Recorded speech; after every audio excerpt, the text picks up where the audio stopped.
স্পেনের বিপক্ষে ফিনালিসিমা ম্যাচটি বাতিল হওয়ার পর এবার গুয়েতামালাকে প্রতিপক্ষ হিসেবে বেছে নিয়েছে বর্তমান বিশ্ব চ্যাম্পিয়ন আর্জেন্টিনা।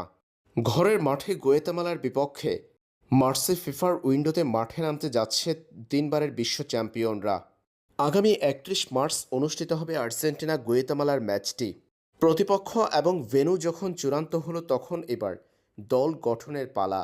সেই কাজটাও সেরে ফেলেছেন আর্জেন্টিনার কোচ লিওনেল স্কালোনি। এবার লিওনেল স্কালোনি ঘোষণা করেছেন আর্জেন্টিনার চূড়ান্ত স্কোয়াড। লিওনেল মেসিকে অধিনায়ক করে ঘোষিত আর্জেন্টিনার স্কোয়াডে আছেন Emiliano Martinez, Geronimo Rulli, Juan Musso, Nahuel Molina, Gonzalo Montiel, Cristian Romero, Leonardo Balerdi, Marco Senesi, Nicolas Otamendi, Tomas Palacios, Nicolas Tagliafico, Gabriel Rojas, Marcos Acuna, Leandro Paredes, Maximo Perrone, Alexis Mac Allister, Enzo Fernandez, Valentin Barco, Rodrigo De Paul, Ezequiel Palacios, Lionel Messi, Nicolas Paz, Gianluca Prestianni, Nicolas Gonzalez, Giuliano Simeone, Thiago Almada, Jose Lopez, Julian Alvarez.